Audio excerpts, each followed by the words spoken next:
അങ്ങനെ നമ്മുടെ തൃശ്ശൂർ സൂ ഒരു ഓർമ്മയായി മാറുകയാണല്ലേ.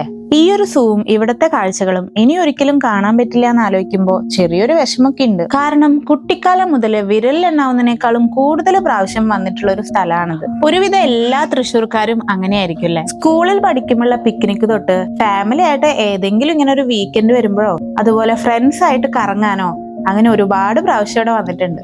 അതുപോലുള്ളൊരു സ്ഥലം ഇനി ഉണ്ടാവില്ല എന്ന് ഓർക്കുമ്പോൾ ഒരു വിഷമമുണ്ട്. എന്തായാലും നാട്ടിൽ പോയപ്പോൾ മസ്റ്റ് ആയിട്ട് വിസിറ്റ് ചെയ്യണം എന്ന് വിചാരിച്ചൊരു സ്ഥലമായിരുന്നു കേട്ടോ ഇത്. അപ്പൊ നമുക്ക് ഇവിടുത്തെ കാഴ്ചകൾ കാണാം. ആദ്യം തന്നെ ഒരു കാര്യം പറയട്ടെ, ഇവിടെ പോകുമ്പോൾ എന്നെ ആദ്യം അട്രാക്ട് ചെയ്യുന്ന കാര്യം ഈ ഒരു മൃഗങ്ങളൊന്നല്ല കേട്ടോ. ദാ ഇവിടെ ഇങ്ങനെ കുപ്പികളിൽ ഇരിക്കുന്ന ഉപ്പിലിട്ട ഐറ്റംസ് ആണ്. അത് വാങ്ങാതെ ഒരു തിരിച്ചു വരവില്ല. അങ്ങനെ ഞങ്ങൾ അകത്ത് കയറി. വീട്ടിലെല്ലാവരും ഒന്നും കൂടില്ലായിരുന്നു, ഞങ്ങളുടെ കൂടെ ബ്രദേഴ്സ് മാത്രമാണ് ഉണ്ടായിരുന്നത്. പിന്നെ ഇതിൻ്റെ ഉള്ളിൽ സൂ മാത്രമല്ല കേട്ടോ, മ്യൂസിയം കൂടി ഉണ്ട്. നമുക്ക് ആദ്യം സൂവിനുള്ളിലെ കാഴ്ചകൾ കാണാം. അപ്പോൾ എൻട്രി ടിക്കറ്റ് എടുത്ത് ഞങ്ങൾ അകത്തേക്ക് കയറി വരുമ്പോൾ തന്നെ നമുക്ക് ആദ്യം കാണുന്നത് കുറച്ച് ബേർഡ്സ് ആണ്.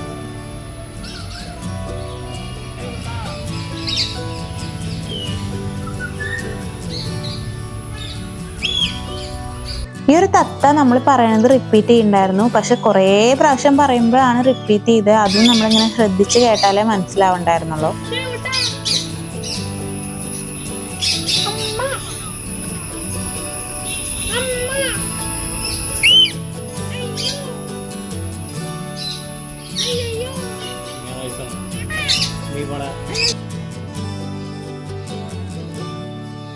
അധികം എനിമൽസ് ഒന്നും ഇവിടെ ഇല്ലായിരുന്നു, കുറേയൊക്കെ പുതിയ സൂവിലേക്ക് മാറ്റിയിട്ടുണ്ടായിരുന്നു.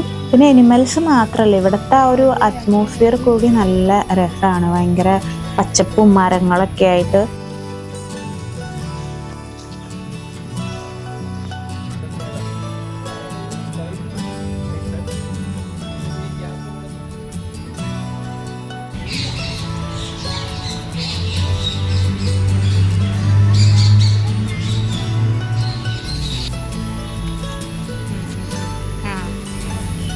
ധ്രുവക്കുട്ടിക്ക് ഭയങ്കര സന്തോഷമായിരുന്നു, കാരണം അവനും എന്നെ പോലെ ഇങ്ങനെ മൃഗങ്ങളെയൊക്കെ കാണാനായിട്ട് ഭയങ്കര ഇഷ്ടമാണ്.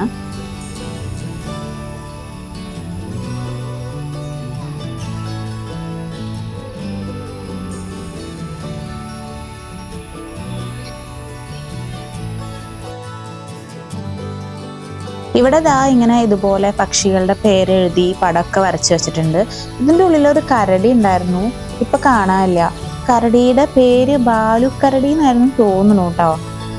ഓർമ്മയുള്ളവരുണ്ടെങ്കിൽ കമന്റ് ചെയ്യണം. ഇവിടുത്തെ വേറെ ഒരു രസകരമായിട്ടുള്ള കാര്യം ഇതാണ്, ഇവിടുത്തെ മൃഗങ്ങൾക്കൊക്കെ നല്ല രസകരമായിട്ടുള്ള പേരുണ്ടായിരുന്നു. എനിക്കാണെങ്കിൽ അതൊന്നും അത്ര ഇങ്ങോട്ട്. ബാലൻ ഉണ്ടായിരുന്നു, ബാലൻ കടുവയായിരുന്നു. പിന്നെ ഗംഗ ഉണ്ടായിരുന്നു, എനിക്ക് ശരിക്കും ഓർമ്മ വരുന്നില്ല. നല്ല രസകരമായിട്ടുള്ള പേരുകളായിരുന്നു. അപ്പൊ ആ പേരുകൾ അറിയുന്ന ആരെങ്കിലും ഉണ്ടെങ്കിൽ ഒന്ന് കമന്റ് ചെയ്യണം കേട്ടോ, എനിക്ക് എല്ലാം ഓർമ്മ വരുന്നില്ല. Hello hello hello.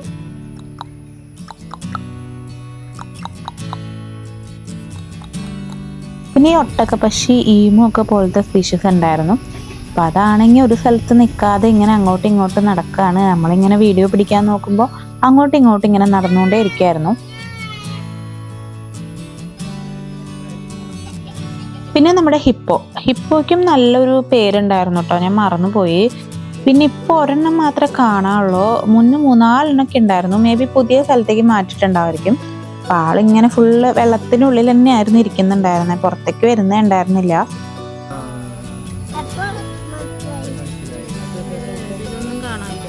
പിന്നെ ഒരു ക്രൊക്കഡൈൽ ഉണ്ടായിരുന്നു, അത് വെള്ളത്തിനടിയിലായ കാരണം ശരിക്കും കാണുന്നുണ്ടായിരുന്നില്ല. നമ്മുടെ പുത്തൂർ സൂവിൽ ഒരുപാട് എനിമൽസ് ഉണ്ടെന്നാണ് കേട്ടത്. അപ്പോൾ ആരൊക്കെ അവിടെ പോയി കണ്ടു അങ്ങനെയുള്ളവരൊക്കെ ഒന്ന് കമന്റ് ചെയ്യണേ, എങ്ങനെയുണ്ടെന്ന് അറിയാനാണ്. പിന്നെ നമ്മുടെ മെയിൻ താരങ്ങൾ എത്തി, കടുവ, അതും ഒരെണ്ണം തന്നെ ഉള്ളൂ കേട്ടോ. അപ്പോൾ ആളിങ്ങനെ ഇരിപ്പാണ്. കുറച്ചു നേരമൊക്കെ എനിക്ക് നടക്കുന്നുണ്ടായിരുന്നു, പിന്നെ അവിടെ ഇരിപ്പായിരുന്നു.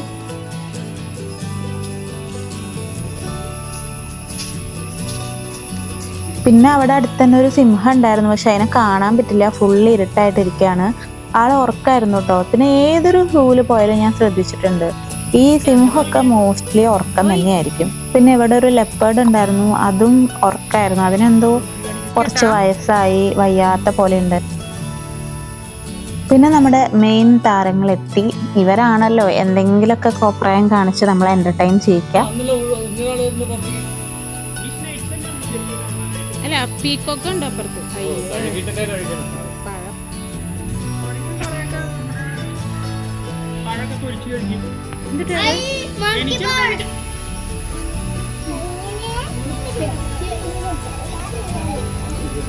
പിന്നെ അവിടെ ഒരു മയിൽ ഇങ്ങനെ പീലി വളർത്തി നിൽക്കുന്നുണ്ടായിരുന്നു. അതും എപ്പോഴും കാണാൻ നല്ല രസമുള്ള ഒരു കാഴ്ചയാണല്ലോ. അപ്പോൾ മഴ വരുന്നുണ്ട്. അപ്പം അതുകൊണ്ടാണോ മഴ വരുമ്പോൾ ഇങ്ങനെ മയിൽ പീലി വളർത്തുമെന്ന് പറയല്ലോ, അതുകൊണ്ടാണോ എന്ന് അറിഞ്ഞൂടാ. അവസാനമായിട്ടുണ്ടായിരുന്നത് റെപ്റ്റൈൽസ് ആണ്. അതും കുറച്ച് പാമ്പുകളൊക്കെ ഉണ്ടായിരുന്നുള്ളൂ. അപ്പോൾ അതൊക്കെ കണ്ടു.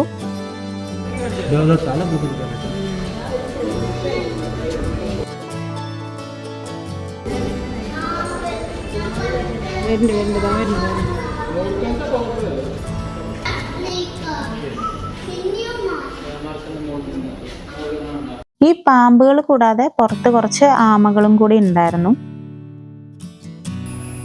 അപ്പൊ ഇവിടുത്തെ മൃഗങ്ങളെയൊക്കെ കണ്ടില്ലേ. ഇനി നമുക്ക് ഇവിടുത്തെ മ്യൂസിയത്തിനുള്ളിലെ കാഴ്ചകൾ കാണാം. മ്യൂസിയത്തിനുള്ളിലേക്ക് കയറുന്നതിന് മുന്നേ തന്നെ നമ്മൾ പണ്ട് കാലത്ത് യുദ്ധത്തിനൊക്കെ ഇങ്ങനെ പീരങ്കികളൊക്കെ യൂസ് ചെയ്യാറില്ലേ, അപ്പോൾ അതിനൊക്കെ യൂസ് ചെയ്യുന്ന പോലത്തെ ഒരു മോഡൽ അവിടെ പണിത് വെച്ചിട്ടുണ്ടായിരുന്നു. മ്യൂസിയത്തിനുള്ളിലേക്ക് കയറുമ്പോൾ തന്നെ ദാ ഈ വാതിലിൽ കാണുന്നത് തിമിംഗലത്തിന്റെ താടിയല്ലാണ്. എന്ത് വലുതാണെന്ന് നോക്ക്. ഉള്ളിലേക്ക് കയറുമ്പോൾ തന്നെ ആദ്യം നമ്മുടെ ശ്രദ്ധ പിടിച്ചു പറ്റുന്ന കാര്യം ദാ ഇത്ര വലിയൊരു ആനയുടെ സ്കെൽറ്റൺ ആണ്. അത് ആ ഒരു സമയത്ത് ഏറ്റവും ഉയരം കൂടിയ ആനയുടെ ഒരു സ്കെൽറ്റൺ ആണ്. ഈ ആനയുടെ ഒരു ചരിത്രം അവിടെ എഴുതി വെച്ചിട്ടുണ്ടായിരുന്നു കേട്ടോ. അപ്പൊ ചെങ്ങല്ലൂർ രംഗനാഥൻ എന്നാണ് ഈ ഒരു ആനയുടെ പേര്. ഇത് തമിഴ്നാട്ടിലെ ശ്രീരംഗം ക്ഷേത്രവക ആനയായിരുന്നു. ഇനി ഒരു ആനയുടെ ഉയരം ക്ഷേത്ര കവാടത്തിനേക്കാളും വർദ്ധിച്ചപ്പം അവർ ഈ ഒരു ആനേനെ ചെങ്ങല്ലൂര് മനയിലേക്ക് വിറ്റു. അങ്ങനെ പിന്നീട് അത് ചെങ്ങല്ലൂർ ആന എന്നാണ് അറിയപ്പെട്ടിരുന്നത്. പണ്ട് കാലത്തെ ഒരുപാട് കാര്യങ്ങൾ, ഒരുപാട് ശേഖരങ്ങൾ ഇവിടെ ഉണ്ടായിരുന്നു കേട്ടോ. പണ്ട് കാലത്തെ ആയുധങ്ങള്, വാളുകള്, പരിചകള്, അങ്ങനെ ഒരുപാട് ഐറ്റംസ് അവിടെ ഉണ്ടായിരുന്നു. പിന്നെ നമ്മുടെ നാടിന്റെ സംസ്കാരത്തിന്റെ, നമ്മുടെ പൈതൃകത്തിന്റെ ഭാഗമായിട്ടുള്ള പല കലാരൂപങ്ങളുടെ മോഡലുകൾ അവിടെ ഉണ്ടായിരുന്നു. അതായത് കഥകളി, കൂടിയാട്ടം, അതിൽ തന്നെ പല വേഷങ്ങള്, ഇപ്പൊ കത്തി വേഷം അങ്ങനെയൊക്കെ ഉണ്ടാവുമല്ലോ, അങ്ങനത്തെ ഒരുപാട് രൂപങ്ങൾ ഉണ്ടായിരുന്നു.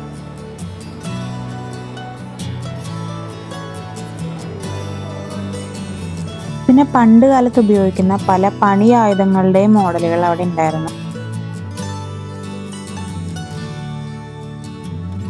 പിന്നെ ഒരു മേനാവ് ഉണ്ടായിരുന്നു. അപ്പൊ പണ്ട് കാലത്തൊക്കെ ആളുകൾ ഇങ്ങനെ തോളത്തേറ്റി കൊണ്ടുപോവില്ലേ, അപ്പൊ അതിനുള്ളൊരു സംഭവമാണ്. പിന്നെ ഒരു ട്രാംവേ മോഡൽ ഉണ്ടായിരുന്നു.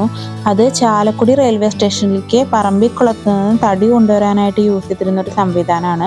അതുകൂടാതെ തന്നെ ഉയരം കൂടിയ പ്രദേശത്ത് നിന്ന് താഴത്തേക്ക് ഇങ്ങനെ കൊണ്ടുവരാനായിട്ട്, ചരക്കുകൾ കൊണ്ടുവരാനോ അല്ലെങ്കിൽ ഗതാഗതത്തിനോ എൻജിൻ സഹായം ഇല്ലാണ്ട് യൂസ് ചെയ്യാൻ പറ്റുന്ന രീതിയിലുള്ള ഒരു സംവിധാനമാണിത്. പിന്നെ തൃശ്ശൂർ പൂരത്തിന്റെ ഒരു മോഡൽ അവിടെ ചെയ്തു വെച്ചിട്ടുണ്ടായിരുന്നു. ആ പണ്ട് കാലത്തെ തൃശ്ശൂർ പൂരം ഉണ്ടല്ലോ, അപ്പൊ ആ ഒരു പൂരം, ഇപ്പോ പൂരത്തിന്റെ രീതികളൊക്കെ മാറി, അപ്പൊ ആ ഒരു പൂരത്തിന്റെ ഒരു മോഡൽ ഉണ്ടായിരുന്നു.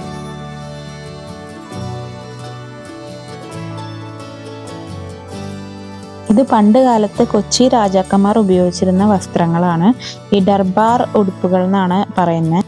അതിന്റെ കൂടെ തന്നെ പണ്ടത്തെ ആളുകളുടെ ഒരു വസ്ത്രധാരണ രീതി ഉണ്ടല്ലോ, നമ്മൾ പഠിച്ചിട്ടുണ്ടല്ലോ. പണ്ട് കാലത്ത് അവരുടെ തൊഴിൽ, അവരുടെ കുല അനുസരിച്ച് അവരുടെ തൊഴിലിലും വ്യത്യാസം ഉണ്ടാവും, അവരുടെ വസ്ത്രധാരണ രീതിയിലും വ്യത്യാസം ഉണ്ടാവും. അതായത് നൃത്തകര്, നായാടികള്, കാടന്മാര്, പിന്നെ നമ്പൂതിരിമാര്, തമിഴ് ബ്രാഹ്മണര്, അങ്ങനെ ഓരോരുത്തരുടെയും വസ്ത്രധാരണ രീതിയിൽ ഭയങ്കര വ്യത്യാസം ഉണ്ടാവും. ഇതൊക്കെ നമ്മൾ പണ്ട് കാലത്ത് പഠിച്ചിട്ടുള്ളവര്. അപ്പോൾ അതിൻ്റെ ഓരോ മോഡലുകൾ അവിടെ ഉണ്ടായിരുന്നു. പിന്നെ പണ്ട് കാലത്തൊരു ഡച്ച് ബിൽഡിങ്ങിൻ്റെ ഒരു മോഡൽ ഉണ്ടായിരുന്നു. ഡച്ചുകാരൊക്കെ താമസിക്കാൻ വേണ്ടിയിട്ട് അവർക്ക് ഉണ്ടാക്കിയിരുന്ന ഒരു ബിൽഡിങ്ങിൻ്റെ മോഡൽ ഉണ്ടായിരുന്നു. പിന്നെ പണ്ട് കാലത്ത് നമ്മൾ യൂസ് ചെയ്തിരുന്ന വഞ്ചികൾ, യാത്രയ്ക്കായിട്ട് യൂസ് ചെയ്തിരുന്ന വഞ്ചികളുടെ ഓരോ മോഡലുകൾ ഉണ്ടായിരുന്നു. അതുപോലെ തന്നെ പണ്ട് കാലത്ത് യുദ്ധം ചെയ്യാൻ വേണ്ടിയിട്ട് ഉപയോഗിച്ചിരുന്ന സാധനങ്ങൾ അതൊക്കെ ഉണ്ടായിരുന്നു കേട്ടോ.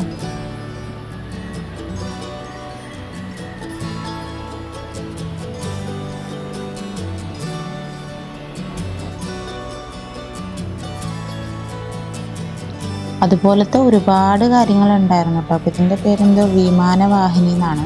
പിന്നെ അതുപോലെ അന്ന് യൂസ് ചെയ്തിരുന്ന ഗണ്ണും കാര്യങ്ങളൊക്കെ ഉണ്ടായിരുന്നു. ഇത് കംപ്ലീറ്റ് ആയി തേക്കിൻ തടി കൊണ്ട് ഉണ്ടാക്കിയ ഒരു സ്റ്റാച്ചു ആണ്. പിന്നെ ഇത് ആനയുടെ ഒരു പരിണാമം പോലെ കാണിക്കുകയാണ്. ആനയുടെ ആദ്യത്തെ രൂപം എങ്ങനെയായിരുന്നു, പിന്നെ അവരെങ്ങനെ അത് പരിണാമം സംഭവിച്ച് എങ്ങനെ ഒരു രൂപത്തിലേക്കായി അതൊക്കെ ഉണ്ടായിരുന്നു. പിന്നെ ഓരോ മൃഗങ്ങളുടെ തോല് വെച്ചിട്ടുണ്ടാക്കിയ സ്റ്റാച്ചു പോലെ ഉണ്ടായിരുന്നു.